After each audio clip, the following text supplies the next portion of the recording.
estamos estudiando un tema que lo hemos denominado Ministerio de Ayudas, y la finalidad que perseguimos es que cada uno de nosotros entendamos que tenemos un lugar en el cuerpo de Cristo, que tenemos una función que cumplir en el cuerpo de Cristo, que hemos sido capacitados. ¿Cuántos desarrollaron ya ¿cómo lo podemos llamar? El test. ¿Quién lo desarrolló? Ok. Mi hermano Jairo, ¿puedes compartir qué te salió allí en el test? Me salió pues con mayor puntaje la de profecía y con puntaje igualito misericordia y ayuda.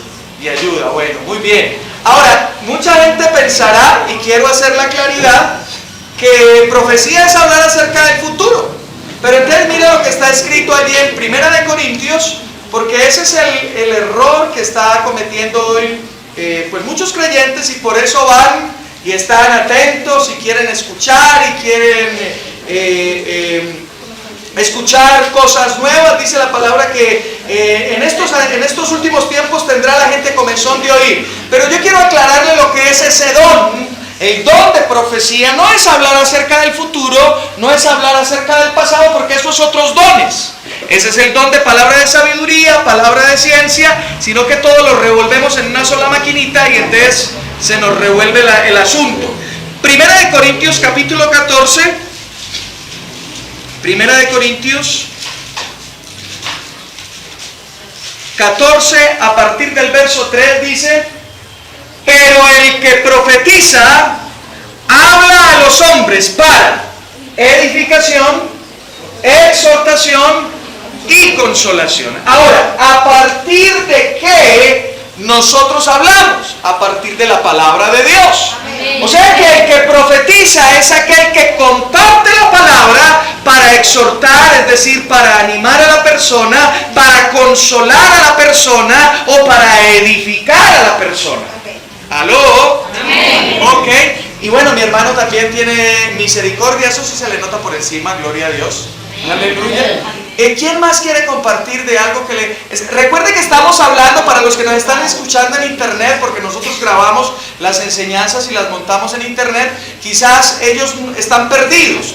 Nosotros hicimos un test para ellos, quiero referirme para darle claridad a los que quizás nos estén escuchando a través de la internet. Nosotros hicimos un test con el propósito de poder identificar nuestros dones de servicio u operacionales, que están listados en Romanos capítulo 12, desde el verso 4 hasta el verso 8, creo, si no estoy mal, donde son dones que da el Padre, y son 7 dones que están listados allí. Y entonces nosotros hicimos un test. Mi hermana Sandra levantó la mano. Sí, pastor. Pues quedé sorprendida. Ah, bueno, gloria a Dios. Dios siempre nos sorprende. El primer puntaje fue enseñar. Enseñar. Y recordé lo que usted dijo hace 8 días. Que pueda que uno ya haciendo este test descubra pues que... Y resulta que me puse a pensar y dije, sí, si nomás con mis nietas me pasa. Yo les enseño y ellas me cogen ratito la cosa. Entonces, gloria a Dios porque me saben enseñar. Ok, gloria a Dios. Hoy hay convocatoria para la escuela dominical. Amén, amén. Ya ahorita le doy la palabra, mejor, tranquila. Le tengo al candidato, pastor. Ok, ¿alguien más quiere compartir lo que le salió allí en el test? La hermana. ¿Quién?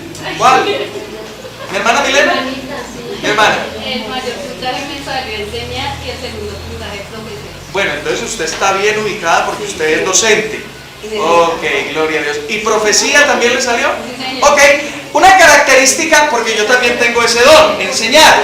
Y una característica de los que nos gusta enseñar es que nos deleitamos cuando otra persona que tiene ese mismo don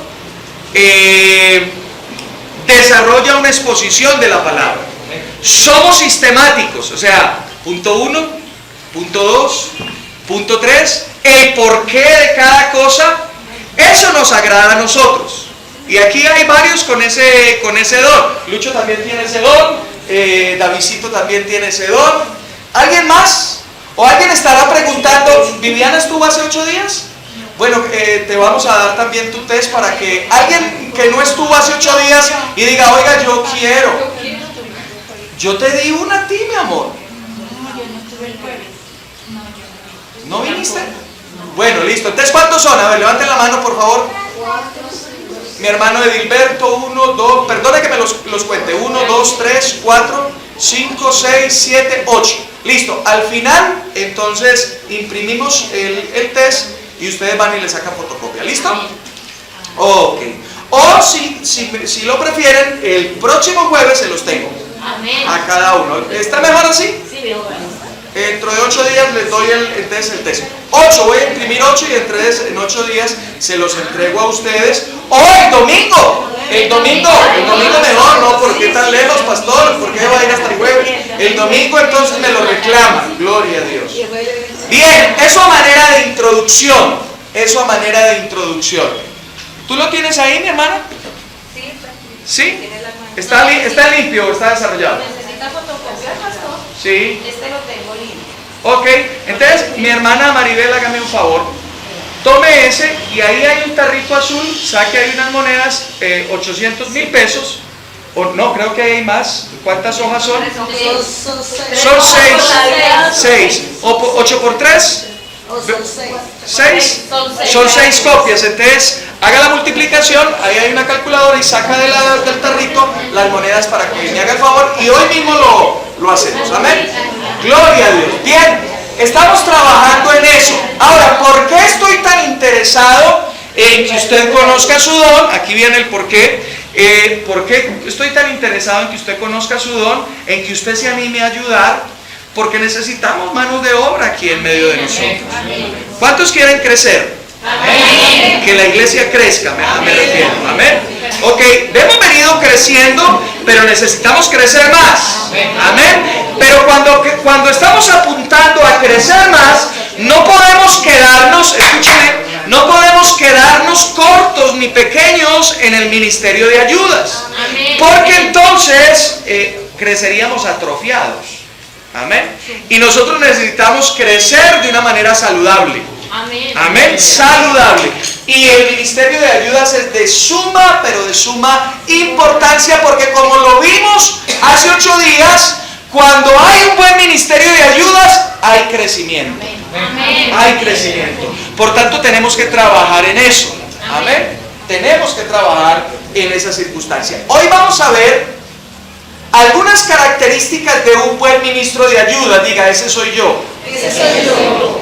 Bueno, algunos muy poquitos. Diga otra vez conmigo, ese soy yo. Ese soy yo. Usted es un buen ministro de ayudas. Dios lo ha equipado para que usted sea un buen ministro de ayudas. Y vamos a mirar estas características a través de 2 personajes que de ellos poco se habla, son conocidos, pero poco se hablan. ¿Cuántos conocen a Pablo? Amén. ¿Cuántos conocen a Pedro? Amén. Pero ¿cuántos conocen el equipo de ayudas de Pablo y Pedro? Algunos, ¿verdad? ¿Cierto? Timoteo hacía parte de ellos, pero él ya después fue pastor.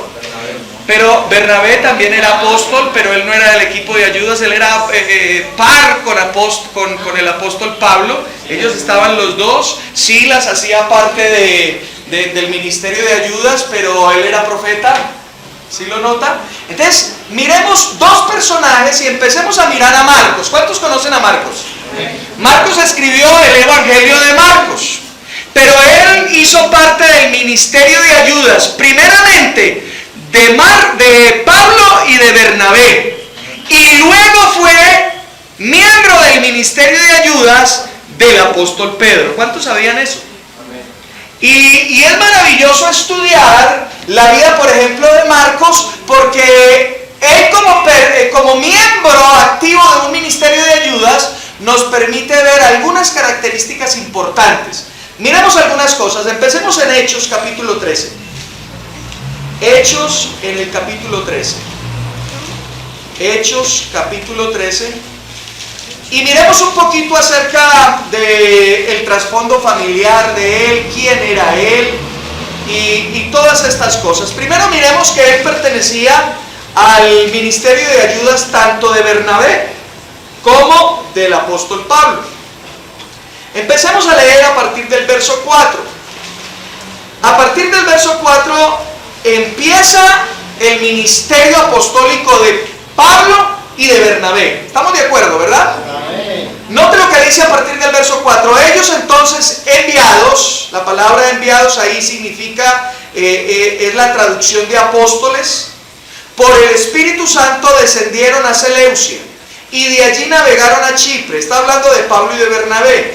Verso 5. Al llegar a Salamina, anunciaban la palabra de Dios en las sinagogas de los judíos. Tenían también a Juan, ¿de qué? De ayudante. O sea que Juan hacía parte en primera instancia del ministerio de ayudas de Pablo y de Bernabé. Amén. Ahora miremos el trasfondo de Marcos. Vaya conmigo al capítulo 12. Devuélvase allí un poquito. 12. Y vamos a leer desde el verso 9. Y miremos varias cositas. Lo que vamos a leer, ¿recuerdan ustedes? Sí, ¿recuerdan ustedes cuando Pedro fue librado de la cárcel, que lo tenían a punto de ser sacrificado y que un ángel se le apareció y lo sacó de allí de la cárcel? ¿Recuerdan el relato? Bueno, lo que vamos a leer está en ese contexto. Y miremos eso. Dice, Pedro salió tras el ángel, sin saber si lo que el ángel hacía era realidad. Más bien pensaba que veía una visión. Habiendo pasado la primera y la segunda guardia, llegaron a la puerta de hierro que daba a la ciudad, la cual se les abrió por sí misma. Salieron y pasaron una calle, y luego el ángel se apartó de él. Entonces Pedro, volviendo en sí, dijo, ahora entiendo verdaderamente que el Señor ha enviado su ángel y me ha librado de la mano de Herodes y de todo lo que el pueblo de los judíos esperaba. Verso 12. Estoy en el capítulo 12, verso 12 del libro de los Hechos, para algunos que no han llegado. Al darse cuenta de esto, llegó a casa de ¿quién? De María. La madre de Juan, el que tenía por sobrenombre Marcos. Y muchos, note esa palabra, muchos estaban allí reunidos, ¿qué haciendo? Orando. O sea que Juan venía de una familia que también tenía el don de servicio, que también pertenecía a este ministerio de ayudas. Vemos aquí a la mamá, a su madre, María, ponía a disposición de todos los apóstoles su casa. Y allí estaban ¿quiénes? Todos los discípulos, porque dice que habían muchos. O sea, no eran ni 3, ni 4, ni 5. Había una gran multitud en la casa de ella. ¿Y qué estaban haciendo allí? Orando. ¿Orando a favor de quién? De Pedro, de la circunstancia que estaba viviendo Pedro. Entonces quiero mostrarle que el trasfondo de Marcos fue criado a través del ejemplo de su mamá. Ahora, este es un dato que no es bíblico, es una conjetura a la cual llegan muchos teólogos. Pero permítame mostrarle algo más antes de eso. Colosenses capítulo 4, verso 10. Colosenses capítulo 4, verso 10. Bueno, miremos desde el 7, como no fueron rápidos. Entonces, miremos desde el 7. Y miremos, ¿por qué quiero leer desde el 7? Porque ahí se mencionan otros ministros de ayudas del ministerio de Pablo. Y miren lo que dice allí: todo lo que a mí se refiere, os lo hará saber ¿quién? Estoy en Colosenses capítulo 4, verso 7. ¿Estamos ahí? Tíquico era otro miembro del ministerio de ayudas de Pablo. Dice: amado hermano y fiel ministro y consiervo en el Señor, os lo he enviado a vosotros por esto mismo, pero para que conozca lo que a vosotros se refiere y conforte vuestros corazones. Lo acompaña Onésimo, amado y fiel hermano, que es uno de vosotros. Todo lo que aquí pasa os lo harán saber. Verso 10. Aristarco, mi compañero de prisiones, os saluda. Y también Marcos, ¿El quién? Ah, el sobrino de Bernabé. O sea que Marcos no solamente su mamá hacía parte del ministerio de ayudas y ponía todo al servicio de la obra, sino que también él era familiar de Bernabé. ¿Y quién era Bernabé? Era un apóstol. Era el apóstol que acompañó en el primer viaje misionero al apóstol Pablo. Pero miremos un poquito más del trasfondo de Bernabé. Vaya conmigo a Hechos capítulo 4. Porque estamos hablando acerca de las características de un buen ministro de ayudas. Amén. Hechos capítulo 4. Ya van a entender por qué les estoy mostrando esto y hacia dónde quiero ir. Hechos capítulo 4. Hechos capítulo 4. Y miremos los versos 36 al 37. ¿Recuerdan ustedes capítulo 4, versos 36 al 37? ¿Estamos ahí todos? Amén. Dice, entonces, ¿quién? José, a quien los apóstoles pusieron por nombre ¿qué? O sea que Bernabé ese no era el nombre propio de Bernabé, sino ¿cuál era el nombre propio?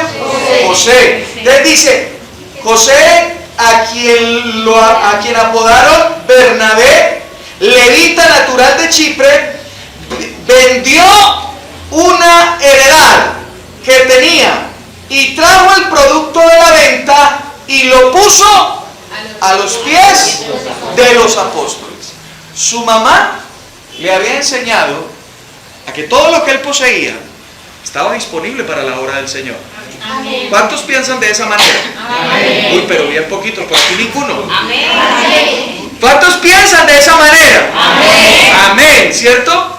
Y esa es una de las características del buen ministro de ayudas, que todo lo que posee lo pone a disposición del Señor.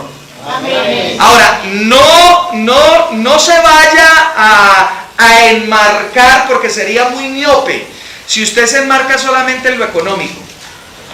Porque muchos estarán diciendo, ay, usted está hablando de eso. No, sería muy miope. Cuando yo hablo de que todo lo que posee lo pone al servicio del Señor, estoy hablando de su vida como tal, su tiempo, su sabiduría, su inteligencia, su disposición. Bueno, también hace parte ahí las finanzas, ¿verdad? Pero no es lo único. Amén. El problema de este tiempo es que todos lo están enfatizando en eso. Y eso es ser uno muy miope. ¿Aló? Amén. Entonces todo lo que poseemos lo tenemos. Señor, es tuyo, mi vida es tuya. Lo que tú me has dado lo pongo al servicio tuyo. ¿Aló? Entonces es una perspectiva distinta. Y le estoy mostrando que María se lo enseñó a él porque era su mamá.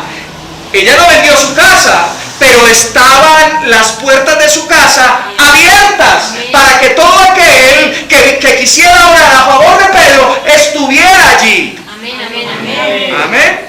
Ahora, les contaba que les iba a contar algo que era una conjetura de los teólogos. Note que la mamá de Marcos tenía una gran propiedad.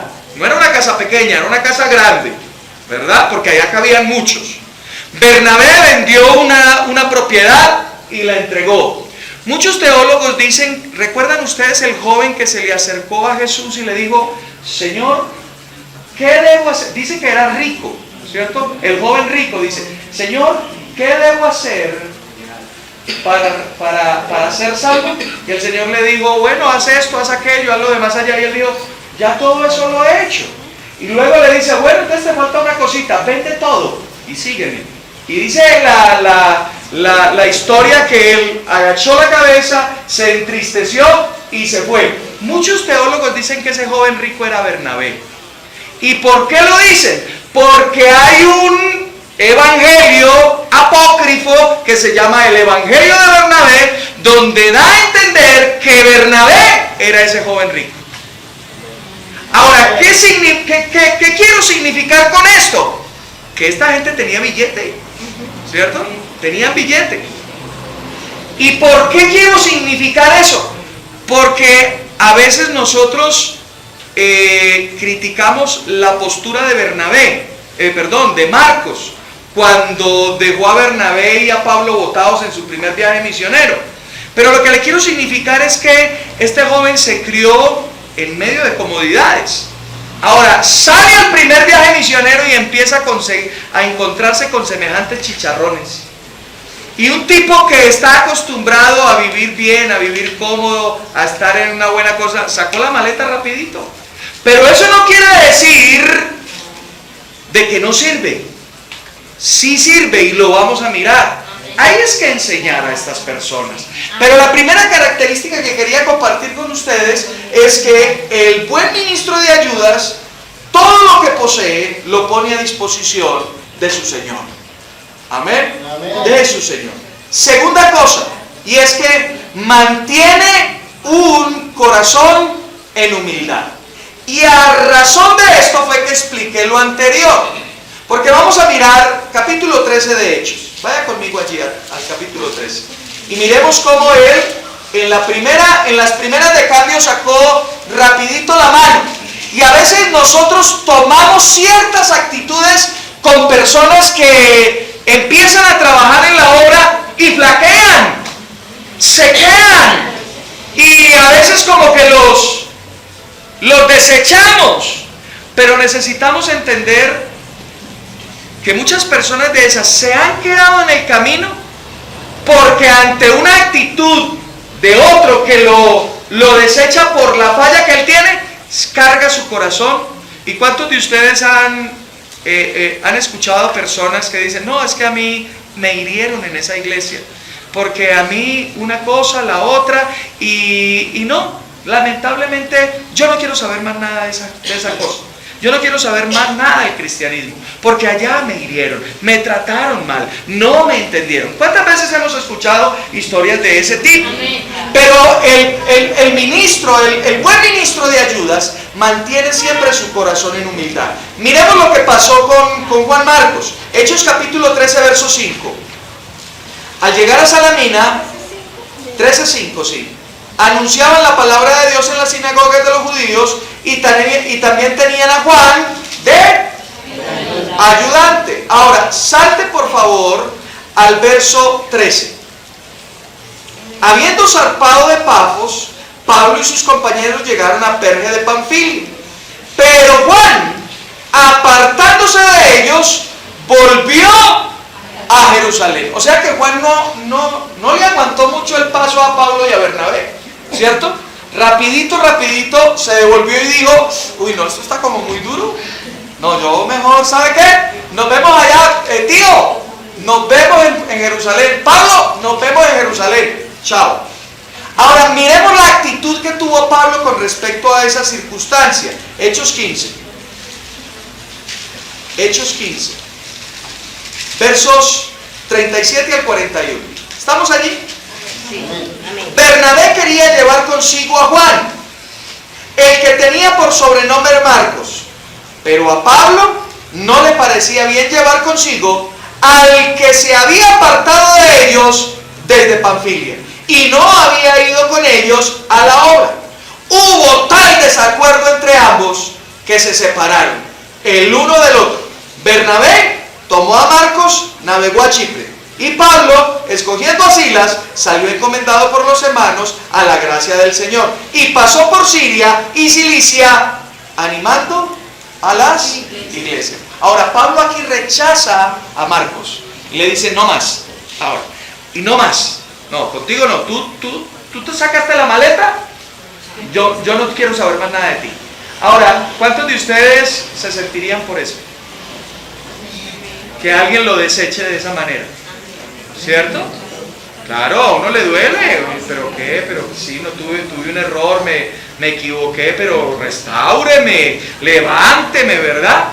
Ahora, lo importante de Marcos es que mantuvo siempre su corazón humilde y no guardó resentimiento, no guardó amargura, no guardó nada en contra de Pablo.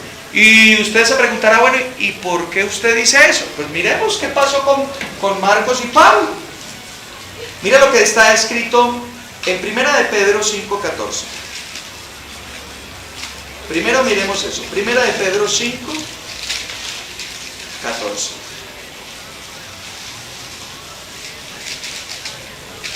En esto tuvo que ver mucho. ¿Estamos ahí? Leamos desde el 13. ¿Estamos ahí? Amén. La iglesia que está en Babilonia, elegida juntamente con vosotros, y Marcos, mi hijo, os saludan. Saludaos unos a otros con un beso de amor. Paz sea con todos vosotros los que estáis en Jesucristo. Amén. O sea que cuando Pablo desechó a Marcos, Bernabé lo tomó. ¿Quién era Bernabé? El tío, ¿cierto? Y Bernabé era llamado ¿cómo? O sea, el nombre Bernabé, ¿qué significa? Hijo de consolación. O sea que Bernabé restauró el corazón herido de Marcos. Le dijo, tú no te cargues por eso. Vamos adelante. Tú tienes muchas cosas para dar. Y Pablo en algún momento se dará cuenta de eso. Pero mientras tanto que él se da cuenta, tú mantén el corazón humilde. Y vamos a trabajar. Y él siguió trabajando. Miren que él siguió trabajando. Ahora ya no estaba con Pablo, pero estaba con Pedro. Y miren Pedro cómo lo llama. Le llama hijo. Mi hijo. Amén. Ahora miremos ya en el tiempo postrero de Pablo. ¿Qué pasa con él? Segunda de Timoteo. Segunda carta a Timoteo.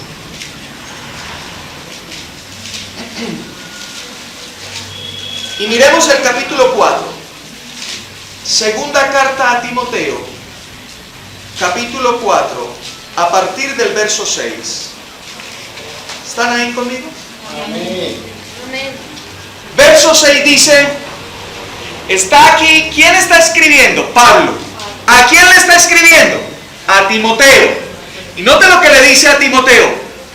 Yo ya estoy próximo a ser sacrificado. O sea que Pablo estaba ya en los finales de su ministerio. Él ya conocía que iba a morir. Y mire lo que pasa. Dice, yo ya estoy próximo a ser sacrificado. El tiempo de mi partida está cercano. He peleado la buena batalla, he acabado la carrera, he guardado la fe. Por lo demás, me está reservada la corona de justicia, la cual me dará el Señor juez justo en aquel día. Y no solo a mí, sino también a todos los que aman su venida. Procura venir pronto a verme, porque Demas me ha desamparado, amando a este mundo, y se ha ido a Tesalónica. Crescente fue a Galacia, y Tito a Dalmacia. Note esto, solo Lucas está conmigo. Toma a Marcos y tráelo contigo, porque me es útil para el ministerio. El tiempo también cambió la mentalidad de Pablo. Él lo rechazó. Él le dijo no más. Marcos mantuvo su corazón humilde. Luego, en algún momento, Bernabé y Pablo volvieron a juntarse, porque dice en la carta a los Corintios, Pablo anuncia a Bernabé y les dice, Bernabé va a ir a ustedes, atiéndanlo como es digno. O sea que en algún momento se volvieron a juntar y Marcos y Pablo restauraron su relación. ¿Pero por qué? Porque hubo en Marcos siempre un corazón humilde. No hubo resentimiento, no se cargó con nada. Y luego Pablo entendió que ese que había rechazado le era muy útil para el ministerio. Así que una de las características, hemos visto ya dos características, y es que la primera es que todo lo que tenemos lo ponemos a disposición del Señor.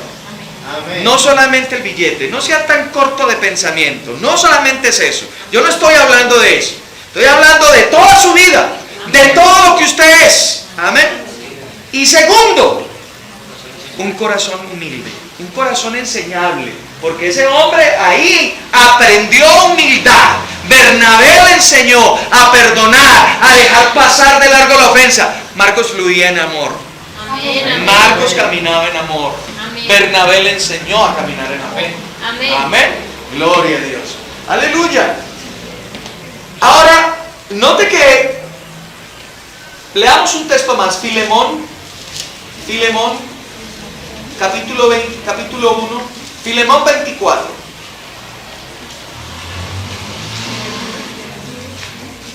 ¿Estamos ahí? Leamos desde el 23. Filemón está entre Génesis y Apocalipsis. Antes de Hebreos. Sí, antes de Hebreos. Filemón, capítulo 1, verso 23. Ahí donde están bien pegaditas las hojas, ahí es Filemón. Ok, ¿listo? Ok. Note lo que dice Filemón 24.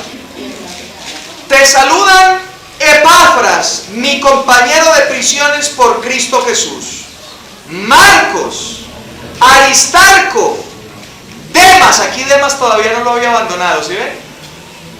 Demas aquí todavía estaba. Marcos también estaba ahí. Y note a alguien. Y Lucas, mis colaboradores. Siempre que leemos acerca de Pablo, no solamente está Marcos, Tíquico, Epafras, sino que siempre está alguien ahí. Lucas. Siempre ha estado Lucas ahí. Y estamos hablando de personas, ministros, de ayudas. Ahora, hablamos un poquito de Marcos, ¿cierto? Y Marcos nos enseñó que el ministro de ayudas dispone todo y tiene un corazón humilde, enseñable, camina en amor y todo lo que hablamos. Ahora fijémonos un poquito en Lucas. ¿Quién es Lucas? ¿O quién era Lucas?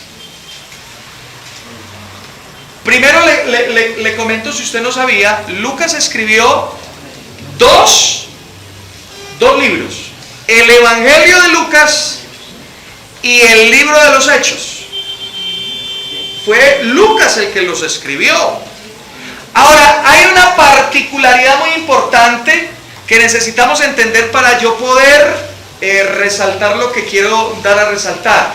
Y es que cuando usted lee de los eruditos, de los teólogos, de la gente que conoce, que es estudiada al respecto, ¿cómo se refieren a las cartas que escribió Lucas? Ellos dicen, Lucas era un hombre que manejaba el griego en un altísimo nivel. El vocabulario de Lucas era un vocabulario muy refinado. Era de gente aristócrata. Cuando mencionan a Lucas dice, es una exposición de los hechos de Jesús de una manera muy inteligente. O sea que Lucas era un hombre entendido, inteligente, que se movía en las altas esferas. Ahora, yo no sé si usted sabía, pero Lucas era médico. Era médico. Miremos ese texto. Colosenses capítulo 4, vaya allí conmigo. Colosenses capítulo 4. Colosenses capítulo 4, verso 14. Verso 14. ¿Están ahí? Amén. Dice, os saluda Epafras. ¿Estamos ahí? Amén. Estamos en Colosenses capítulo 4, verso ¿qué? 14. Señor de la gloria, ayúdame. 14 o 12 estoy leyendo. Estaba leyendo el 12, ¿cierto? Ah, gloria a Dios. Entonces sí, todavía estoy viendo bien. Leamos desde el 12. Dice, os saluda Epafras, el cual es uno de vosotros, siervo de Cristo. Él siempre ruega encarecidamente por vosotros en sus oraciones, para que estéis firmes, perfectos y completos en todo lo que Dios quiere. Verso 13. De él doy testimonio, de que se preocupa mucho por vosotros y por los que están en la Odisea y los que están en Heriápolis. Verso 14. Os saluda Lucas, el médico amado. Y luego mencionan nuevamente ¿a quién? A Demas. Pero vemos que al final Demas falló. Demas se abrió, lo dejó solo. Pero lo que quiero referir aquí es que Lucas no solamente era una persona muy inteligente, que manejaba un griego de altísimo nivel, que era médico, sino que también se movía en relaciones sociales muy altas. Mira lo que dice Lucas capítulo 1. Vaya conmigo allí. Lucas capítulo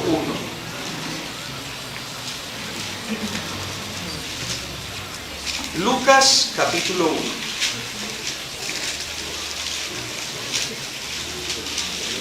Versos 1 al 4. ¿Estamos ahí? Amén. Puesto que ya muchos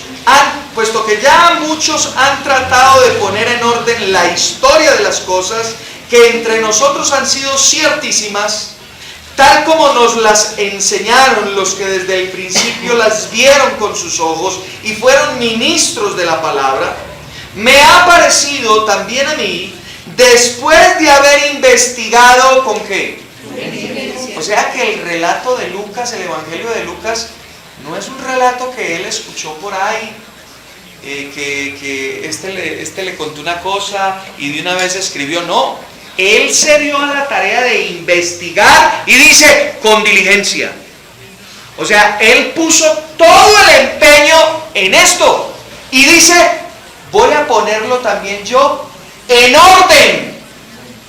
O sea que es un escrito de mucha sabiduría, escrito con mucha inteligencia, donde él se ha invertido todo su tiempo en escudriñar, en investigar. O sea que este también tenía, no solamente era médico, sino que también tenía conocimientos acerca de cómo recopilar y contar una historia. Amén. Era como historiador el hombre. Amén. Y sigue diciendo, me ha parecido también a mí, después de haber investigado con diligencia todas las cosas desde su origen, escribírtelas por orden. Excelentísimo Teófilo. No sabemos quién es, no es Teófilo el jugador de la selección Colombia. No. Aquí habla de que es el excelentísimo. O sea, hay un título honorífico para él. Quiere decir que era una persona de la alta sociedad. Era una persona importante dentro de la cultura de ellos. Amén. Así que Lucas se movía en ese nivel. Ahora, ¿por qué les conté todo eso? Que era inteligente, que no es porque yo sea fan de Lucas, sino porque estamos hablando acerca de las características de un buen ministro de ayudas. Y las características de un buen ministro de ayudas es que se mantiene en humildad. Se mantiene en humildad.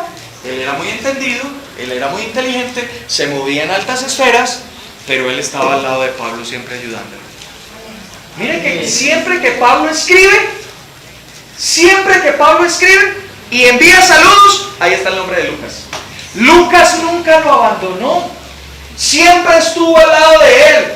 Ahora, muchos podrían haber dicho, oiga, pero yo me quemé poniéndolo a este tiempo, ¿no? Estudié 10 semestres de medicina, más un año rural, ¿para estar al lado de este man? No, yo vengo a hacer billete. ¿Aló? Pero cuando uno entiende que uno estar dentro del ministerio de ayudas es un privilegio, uno entonces sabe elegir qué es lo primordial. Amén. Lucas podía haber hecho muchas cosas importantes, era un hombre muy inteligente, mantenía relaciones sociales muy amplias, era médico y tenía muchas cualidades para ser exitoso, entre comillas, ¿no? Exitoso en este mundo. Pero déjame decirte algo, tú verdaderamente vas a ser exitoso cuando estés dentro del plan y el propósito de Dios. Amén. En el centro del propósito de Dios. Así sea de ayudante de alguien. ¿Aló? Cuando tú estás en el centro del propósito de Dios, ahí verdaderamente eres feliz. Ahí verdaderamente cumples y entiendes que ese es el éxito. Amén. ¿Aló? Amén. Ese es el éxito.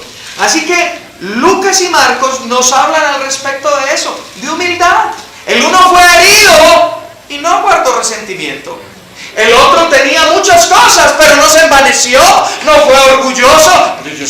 Yo soy el médico, ¿cómo voy a estar al lado de este man? ¿Qué me ofreces? ¿Aló? Amén. Amén. Pero él entendió que su llamado era ese. Lucas podría haber tenido la capacidad para... Bueno, si pusiéramos a Lucas en este tiempo de apostolitis, apóstol. ¿Aló? Y no tengo nada contra ellos, ellos son una bendición, gloria a Dios por los apóstoles, bendito sea el nombre del Señor por él. Pero hoy hay un movimiento que todo el mundo quiere ser apóstol. Ahora, Lucas tenía muchas cualidades, entonces él podía haberse lanzado también como ellos, pero no, él estaba al lado de Pablo, ayudándolo, fortaleciéndolo, levantándolo, animándolo, consolándolo, ayudándolo. ¡Aló! Amén, amén, amén. Eso habla de humildad. Amén. Eso habla de humildad. Y tercera cosa que quiero compartir con ustedes es, no solamente el ministro de ayudas pone a disposición del Señor todo lo que posee, no solamente mantiene su corazón humilde, sino que permanece fiel al llamado en toda circunstancia. En toda circunstancia.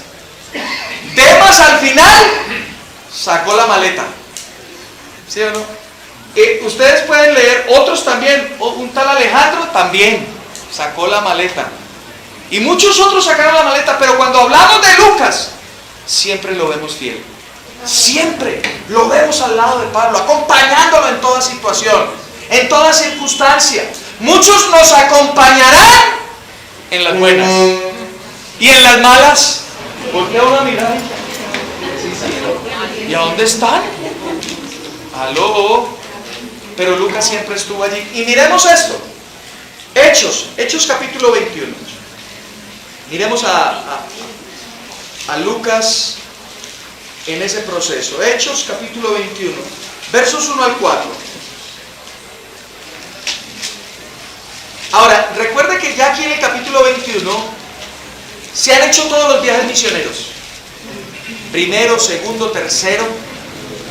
Y él ya va rumbo a Jerusalén.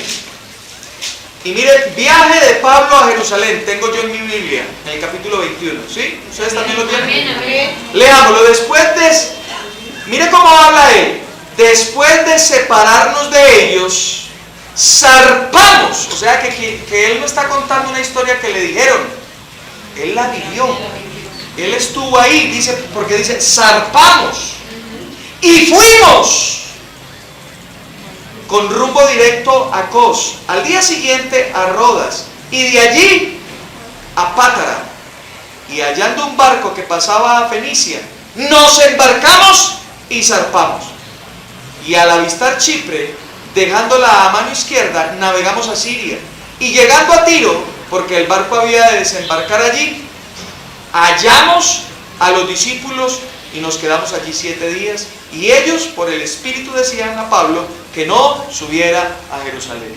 Ahora, si usted se devuelve unos capítulos antes, cuando él naufraga y está perdido toda una semana a la merced de un huracán que se llamaba Eurodión, vemos que Lucas también estaba ahí, y él iba preso para Roma, pero Lucas estaba acompañándolo, y fue hasta Roma, estuvo con él en Roma, lo sueltan, siguió en los viajes misioneros, ahora va a Jerusalén, y Lucas ahí fiel, Lucas permaneciendo fiel al lado de Pablo. Eso no es de admirar. Amén. Y un hombre con tanta capacidad, él podía haber escrito su propio nombre haciendo cosas, pero él sabía cuál era el llamado. Amén. Gloria a Dios. Miremos otro verso, verso 8. Al otro día, saliendo Pablo y los que con él estábamos, ¿lo nota? Fuimos a Cesarea, entramos en casa de Felipe, el evangelista, que era uno de los 7, y nos hospedamos con él. Verso 15. Después de esos días, hechos ya los preparativos, subimos a Jerusalén. Lucas nunca abandonó a Pablo. En todo él estuvo.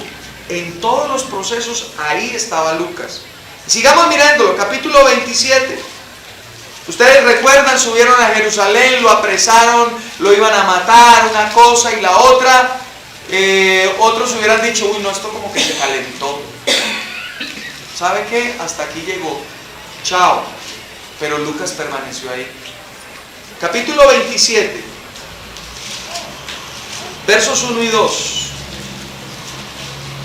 Cuando se decidió que habíamos de navegar para Italia, entregaron a Pablo a algunos otros presos, a un centurión llamado Julio, de la compañía Augusta. Nos embarcamos en una nave adramitena. Y aquí les estoy contando lo que le sucedió cuando se perdió, cuando estuvo ahí naufragando en el mar y llegaron después a Malta. Ahí también en ese naufragio estuvo Lucas. Amén. Amén. Capítulo 28. Lo que le quiero significar es la lealtad y la fidelidad de Lucas. Capítulo 28. Estando ya a salvo, supimos que la isla se llamaba Malta. O sea que él estuvo ahí también. Verso 11. Pasados 3 meses, nos hicimos a la vela. Estaba ahí, él estaba ahí. No sacó la mano en ningún momento. Hasta el 14 leamos.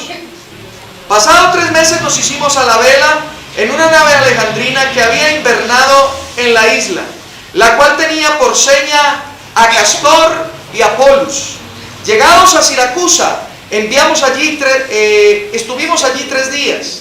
De allí, costeando alrededor, llegamos a Regio. Y al día siguiente, soplando el viento sur, llegamos al segundo día a Puteoli. Perdóneme que no estoy leyendo muy bien porque esos nombres como que no. Allí encontramos a algunos hermanos, los cuales nos rogaron que nos quedáramos con ellos 7 días. Luego fuimos a Roma.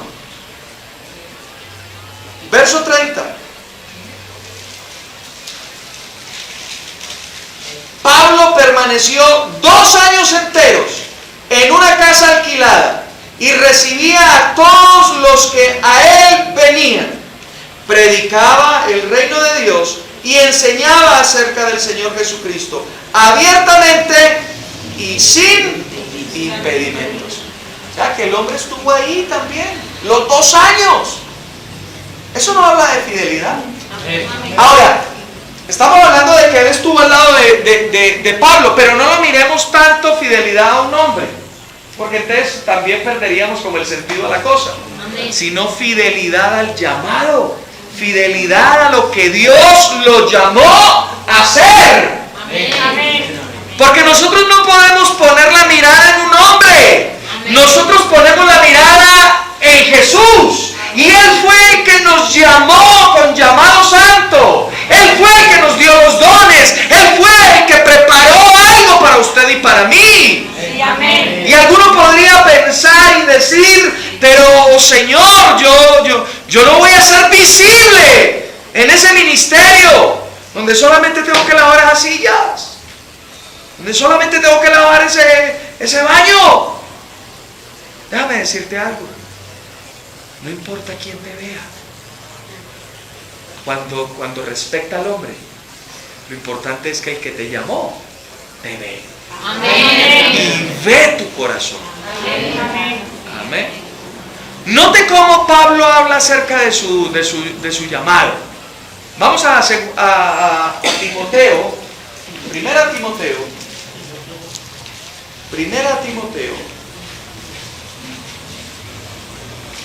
Primera carta a Timoteo.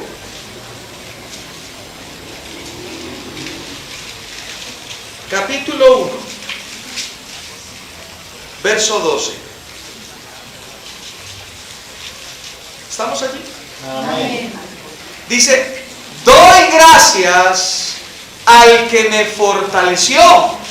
¿A quién? A Cristo Jesús, nuestro Señor. Porque teniéndome Él por fiel, me puso en el ministerio. O sea que si Dios te ha llamado, estás ejerciendo un ministerio o sientes el llamado a desarrollar un servicio en la casa de Dios, es porque Dios te ha visto fiel para llamarte a ocupar ese puesto en la iglesia. Amén. Colosenses capítulo 3. Colosenses capítulo 3. Versos 23 y 24. ¿Estamos allí? Amén. Miren lo que dice la palabra allí. Verso 23. Este quiero que lo leamos todos juntos. ¿Estamos todos ahí? Amén. Dice 3:23, mi hermana. 3:23. Colosenses 3:23. Dice: y todo lo que hagáis, hacedlo de corazón, como para el Señor y no para los hombres, sabiendo que del Señor recibiréis la recompensa de la herencia, porque a Cristo el Señor servís. O sea que cuando yo hablo de fidelidad, no estoy hablando de fidelidad a un hombre, a una persona. Yo estoy hablando de fidelidad al que te llamó. Amén. Fidelidad a Jesús. Porque cuando tú permaneces fiel en lo que Él te ha llamado a hacer, tú no le estás siendo fiel al pastor, tú no le estás siendo fiel al líder, tú le estás siendo fiel al que te llamó. Y el que te llamó se llama Jesucristo de Nazaret. Ahora, ¿saben por qué muchas personas flaquean a la hora de cuando están sirviendo y flaquean en esa parte? Porque no han entendido o no tienen en su mente que el que los llamó no es un hombre, sino Jesús. Y ante cualquier circunstancia permanecemos.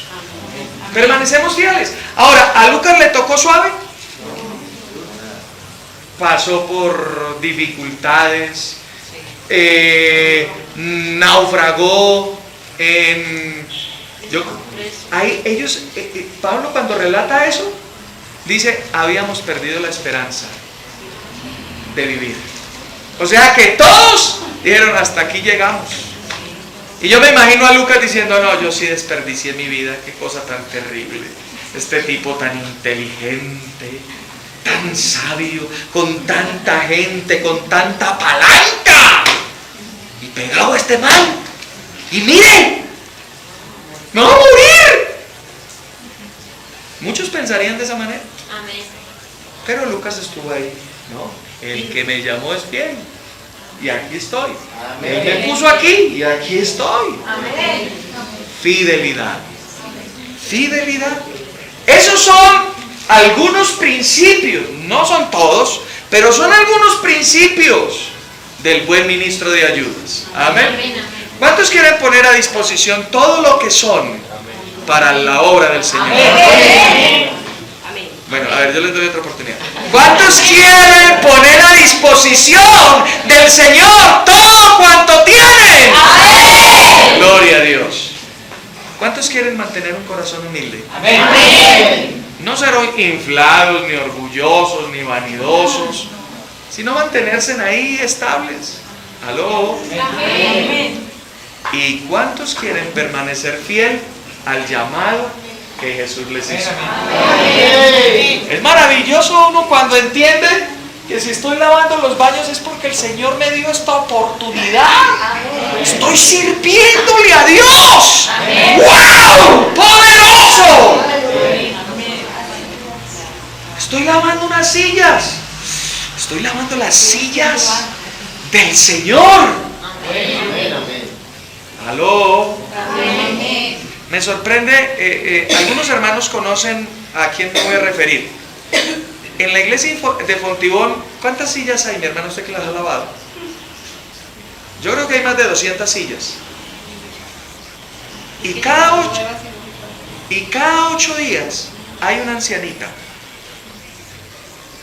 Es una de las más ancianas de la iglesia. Con su trapo. Todas las sillas las lavo. Y yo he lavado estas 40 nomás. Aquí hay como 75. Y me duele la mano, hermano, al otro día. Uy. Y yo me imagino a mi hermana. Y yo digo, pero esa mujer ya va a completar casi 80. Y dele. Usted la ve el sábado. Dele. Y está con la hija. Dele. Y de entre las dos lavan todo ese poconón de sillas. Y yo para lavar 70 me duele la mano. Fidelidad. Fidelidad. Amén, amén. Fidelidad al llamado que Dios nos ha hecho. Aleluya.